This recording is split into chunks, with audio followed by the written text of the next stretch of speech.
நான் இங்கே வந்தால் சிலருக்கு வயிற்றோலி புளியை கரைக்கிறது அப்படின்னு பிரதமருக்கு எதிராக இருக்கக்கூடிய கட்சிகளை பார்த்து விமர்சிக்கிறார். அதுக்கு பதில் பிரதமர் ஒரே வாரத்தில் 2 முறை வர்றார், 2 மாசத்துல 4 முறை வர்றாரு. இது பொலிட்டிக்கலி ஒரு இம்பாக்டை ஆளுங்கட்சி இங்கே ஆளக்கூடிய கட்சிக்கு எதிராக ஏற்படுத்தியிருக்குன்னு பார்க்கலையா? இல்லை, அதாவது என்னதான் ஒரு உருண்டு பிறண்டாலும் ஒற்றை மண்ணு தான் ஒட்டுன்னு சொல்லுவாங்க கிராமத்து பக்கத்தில். அந்த மாதிரி அவர் இங்கே எத்தனை தடவை வந்தாலும் இந்த நாட்டு மக்கள், நம்ம மக்கள் ரொம்ப தெளிவானவங்க. இவங்களை எங்கே உட்கார வைக்கணுமோ உட்கார வைப்பாங்க. 2% மேலே இவங்க ஓட்டு வாங்கலை. இந்த வாட்டி அதுவும் என்னை பொறுத்த வரைக்கும் வராது. கடைசி முறையே 3% வாங்கினேன். இல்லை, அதாவது நாங்கள் நடந்து முடிஞ்ச சட்டமன்ற தேர்தலில் 2.21% தான் அவங்க வாங்கினாங்க. நான் அதை சொல்கிறேன். அதுக்கப்புறம் ஊரக உள்ளாட்சி தேர்தல், அப்புறம் நிறைய வடை சுட்டாங்கல்ல. இன்றைக்கி மோடி சுட்ட இன்னொரு வடை இன்றைக்கி மேடையை பயன்படுத்திட்டு போயிருக்கார். நீங்கள் ஒரு பிரதமர் 10 வருஷம் ஆட்சியை முடிச்சுட்டு இன்றைக்கும் என்ன பேசுகிறோன்றது தெரியாமல் ஒரே உளர்றாரு. நான் என்ன சொல்கிறேன்னா, நீங்கள் ஆட்சிக்கு வரும்போது இந்த நாட்டுடைய கடன் எவ்வளோ, இன்றைக்கி எவ்வளோ கடன், நீங்கள் இந்த நாடு தான் எங்கள் குடும்பம்னு பேசுகிறீங்க. இந்த குடும்பத்தில் வாழ்கிற மக்கள் தினமும் போடுற பெட்ரோல், தினமும் போடுற டீசல், தினமும் வாங்குகிற கேஸோட விலைவாசியை பற்றி அவர் பேச எங்கேயாவது தயாராக இருக்காரா? சாதாரண அரிசியிலேருந்து பருப்புலேருந்து எண்ணெயிலேருந்து எல்லா பொருளும் விலைவாசி ஏறி இருக்க. அதுக்கு யார் காரணம்? நாங்கள் வந்தால் 58 ரூபாய் பெட்ரோல் விற்கும் போது ரோட்டில் எல்லா இடத்துலையும் இதே பிஜேபி போராட்டம் பண்ணாங்களா பண்ணலையா? இன்னைக்கு 110 ரூபாய் சில மாநிலங்களில் விற்கிது. அதை பற்றி கேட்டால் மோடி எங்கேயுமே பேச மாட்டாரு. டீசல் விலை சொல்றது, நாங்கள் ஊழல் இல்லாத லஞ்ச லாவணியம் இல்லாத ஒரு அரசு கொடுத்துருக்கோம். அதனுடைய தொடர்ச்சி தமிழ்நாட்டுக்கு வரும். தமிழ்நாட்டில் யார் ஊழல் பண்ணாங்களோ அவங்ககிட்ட இருந்து அந்த பணத்தை பறித்து மீண்டும் அரசுக்கு சேர்ப்போன்றார் இன்னைக்கு மேடையில்.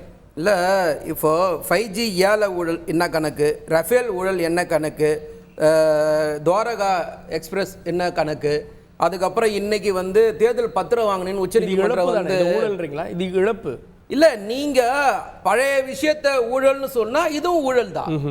நீங்க இல்லாம இன்னைக்கு பிரைம் மினிஸ்டர் ஒரு இடத்துலயாவது அதை பத்தி பேசிருக்கணும். நீங்க கண்ணாடியை பார்க்காம நேரடியா பேசுனா என்ன கணக்கு சொல்றது?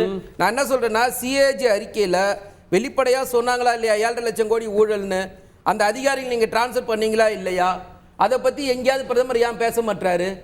நான் கேட்குற வெளிப்படையா, இந்த நாட்டில் எந்த பிரச்சனைக்கும் குரல் கொடுக்காத ஒரு பிரதமர் யாருன்னா அது மோடி மட்டும்தான். நாம் பார்த்த பிரதமர்கள்லேயே பிரச்சனையை பார்த்து ஓடி ஒளிகிற ஒரு பிரதமர் யாருன்னா அது மோடி மட்டும்தான். அது மணிப்பூராக இருக்கட்டும், ஹரியானாவாக இருக்கட்டும், விவசாயிகள் பிரச்சனையாக இருக்கட்டும், இந்த நாட்டில் மழை வெள்ளத்தை பற்றி அவர் பேசுகிறாரு இல்லை. மழை வெள்ளத்துக்கு உங்களுடைய நிதி எங்க? ஒன்றிய அரசுடைய நிதி எங்க?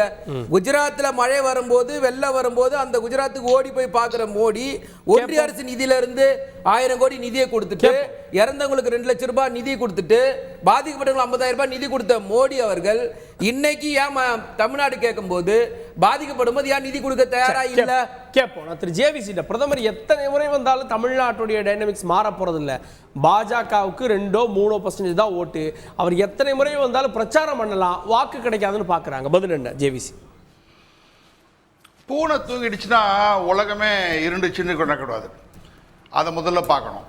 அதாவது எனக்கு முந்தைய பேசிய திராவிட முன்னேற்ற கழகத்தை சேர்ந்தவர்கிட்ட கேட்குறேன், பாண்டிச்சேரியில் எவ்வளோ பெட்ரோல் டீசல் விலை, தமிழ்நாட்டில் எவ்வளோ டீசல் பெட்ரோல் விலை, மகாராஷ்டிராவில் பெட்ரோல் டீசல் விலை எவ்வளவு, தமிழ்நாட்டில் எவ்வளவு, குஜராத்தில் பெட்ரோல் டீசல் விலை எவ்வளவு, தமிழ்நாட்டில் எவ்வளவு? பெட்ரோலுக்கு நான் 5 ரூபாய் குறைக்கிறேன், டீசலுக்கு 4 ரூபாய் குறைக்கிறேன் வாக்குறுதி கொடுத்துட்டு வந்தீங்க. நான் பேசும்போது நீ குறுக்கிடல, நீங்க பேசும்போது நான் குறுக்கிடல. சரி, ஓகே, நான் வெளில இருக்கேன். முடிச்சுங்க. ஓகே, பதறாதீங்க சார், நான் உன குறுக்கிடல. ஓகே, நான் பதறல. நீங்க பேசும்போது நான் குறுக்கிட்டேனா? சரி, ஓகே, நீங்க சொல்லுங்க, நான் உங்களுக்கு பதில் சொல்றேன். ஜேவிசி கோ ஹெட். அதாவது இன்றைக்கு சிஏஜி ஊழல்ன்றாங்கல்ல, நாளைக்கே இவங்களோட தான் பெரிய வக்கீல் கும்பலே இருக்காங்கல்ல இவங்க கிட்ட. நாளைக்கு போய் சுப்ரீம் கோர்ட்ல ஒரு ஃபைல் பண்ண வேண்டியது தானே? ஏ ராஜா மீது 2G வழக்கு ஒன்று இருந்ததுன்னு சொல்லிட்டு ஃபைல் பண்ணாங்க. ஓகே, அது நடந்தது கேஸ். எந்த ரஃபேல் ஊழல் என்றார்ல இவரு, supreme court contempt Dravida Munnetra கழகத்தினுடைய பேச்சாளர் மீது நான் வைக்கிறேன். ராகுல் காந்திய மன்னிப்பு கேட்க சொன்னது சுப்ரீம் கோர்ட். அதாவது பொய் சொல்லக்கூடாது, ஸ்டிக்கர் ஓட்டக்கூடாது. ஸ்டிக்கர் ஓட்டுறதும் பொய் சொல்றது மட்டுமே திராவிட முன்னேற்ற கழகத்தோட வேலை. இன்றைக்கு பல ஊடகங்கள் அதாவது ஆங்கில ஊடகங்கள் 22% கொடுக்குறாங்க. இன்றைக்கு எனக்கு அரை மணி நேரத்துக்கு முன்னாடி வந்த செய்தி, இந்தியா டிவி சிஎன்எக்ஸ் 20% வாக்கு 5 இடங்களில் பாரதிய ஜனதா கட்சி வெற்றி இன்றைக்கு சொல்றாங்க. அதாவது பிரதம மந்திரி வருவாருங்க, இதுக்கு முன்னாடி வந்தாருங்க. பிரதம மந்திரி வந்து 11 மெடிக்கல் காலேஜ் திறந்து கொடுத்தாருல.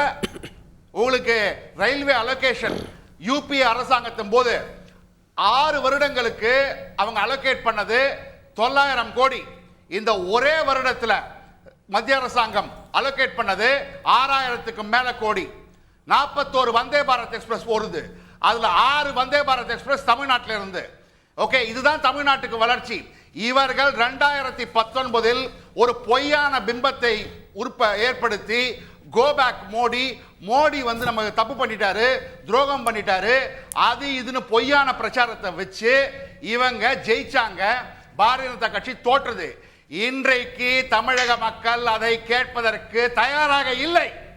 மோடி உலக அளவில் மிக முக்கியமான தலைவர்னு ப்ரூவ் பண்ணிட்டாரு. தமிழகம் இன்றைக்கு மோடியை வரவேற்கிறது. அண்ணா அறிவாலயத்திலிருந்து 5 கிலோமீட்டர் இருந்தது. அப்ப இந்த முறை அது இல்லைன்றீங்களா? 10 ஆண்டுகள் அரசு இல்ல சார். ஆன்டி இன்கம்பன்சி இல்ல, ஆன்டி தமிழ்நாட்டுல சொல்லுங்க. அன்றைக்கு கேளுங்க, அன்றைக்கு 3 டிசம்பர் மாதம் சத்தீஸ்கர், மத்திய பிரதேஷ், ராஜஸ்தான், தெலுங்கானா, மிசோரம் அனைத்து மாநிலங்களிலும் பாரதிய ஜனதா கட்சி தோற்றது. அதனால் இவர்கள் ஒரு பிம்பத்தை கிரியேட் பண்ணாங்க, பாரதிய ஜனதா கட்சி வராதுன்னு. அப்படின்னு சொல்லி இவங்க 38 எம்பியை பெற்றாங்க தமிழ்நாட்டிலையும், ஒன்னு வந்து பாண்டிச்சேரியில. இன்றைக்கு 10 வருடத்திற்கு பிறகு ஆன்டி இன்கம்பன்சி இல்ல, ப்ரோ இன்கம்பன்சி இருக்கு. அதான் சொல்றேன்ல, தமிழ்நாட்டுக்கு என்ன பண்ணிருக்காரு நான் சொல்லியிருக்கேன் நான் உங்ககிட்ட தான். சோ அதனால இன்றைக்கு அதே மாதிரி இன்னைக்கு மத்திய பிரதேஷ், சத்தீஸ்கர், ராஜஸ்தான்ல இவங்க உருட்டலாம் பார்த்தோம்ல. இந்தியாவிலேயே சத்தீஸ்கர்ல பாரதிய ஜனதா கட்சி ஜெயிக்கும்னு கூறிய ஒரே கருத்து கணிப்பாளர் நான் தான். 48ல இருந்து 50 ஜெயிக்கும்னு சொன்னேன். தமிழ்நாட்டில் ஒவ்வொரு யூடியூப் சேனல்ல ஏறி திராவிட முன்னேற்ற கழகம் சொம்பு தூக்குறவங்க என்ன சொன்னாங்க? பாஜக தோக்குதுனாங்க. எங்க தோத்தாங்க? தெலுங்கானால மட்டும் தான் காங்கிரஸ் ஜெயிச்சது. அப்ப உங்க கணிப்புப்படி 5 இடங்கள் தமிழ்நாட்டுல பாஜக குறைந்த ஜெயிக்கும் நினைக்கிறீங்க? இல்ல, நான் சொல்லல. இன்னைக்கு இந்தியா சிஎன்எக்ஸ் டிவி 5 இடம் கொடுத்திருக்காங்கன்னு சொல்ல வரேன். என்னுடைய கருத்து கணிப்பு 7ஆம் தேதிக்கு ஆரம்பிக்குது. 80,000 சாம்பிள் சைஸ்ல 7ஆம் தேதிக்கு ஆரம்பிக்குது. அதற்கு பிறகு நான் சொல்லுவேன். நான் வரேன் அருணன் அவர்கள்ட்ட. தமிழ்நாட்டில் பாஜக வளர்ந்துருக்கா வளரலையான்றப்போ பிரதமர் அடிக்கடி வர்றார். அதை தாண்டி கோபேக் மோடி சொன்னவங்களா இன்னைக்கு வந்து அந்த எதிர்ப்பு அரசியலை எடுக்கல. அதை தாண்டி அண்ணாமலையுடைய யாத்திரை இதெல்லாம் 20% வரைக்கும் கட்சியை வளர்த்துருக்குன்னு பாக்குறாங்க சார். அதான் அடிக்கடி வர்றாரு. ஒரே வாரமா இருந்தாலும் 2 டைம் வர்றாரு. தேர்தல் வரப்போகுது உடனே அடிக்கடி வர்றாரு. எதிரொலி இருக்கு, கொஞ்சம் சரி பண்ணி சொல்லுங்க. தேர்தல் வரப்போகுதுன்னு அடிக்கடி வர்றாரு. ஆனால் இதே சென்னை பெருமழையால் பெருவெள்ளத்தால் பாதிக்கப்பட்ட போது வரல. தூத்துக்குடியில போய் பேசுறாரு. அதே தூத்துக்குடியில வரலாறு காணாத மழை. இது வரைக்கும் ஒரு 100 ஆண்டுகள் அப்படி இல்லைன்னு சொல்லப்படுது. ஏதோ சிறப்புஞ்சியில தான் அவ்வளவு அதிக மழை பொழியும். தூத்துக்குடியில, தென்காசி மாவட்டத்துல, திருநெல்வேலி மாவட்டத்துல எப்படியா இப்படி மழை பெஞ்சு ஒரே நாள் 2 நாள்ல இவ்வளவு என்று. ஆனால் அப்பவும் அவர் வரல. அப்ப இந்த மக்களுக்கெல்லாம் தெரியாதா?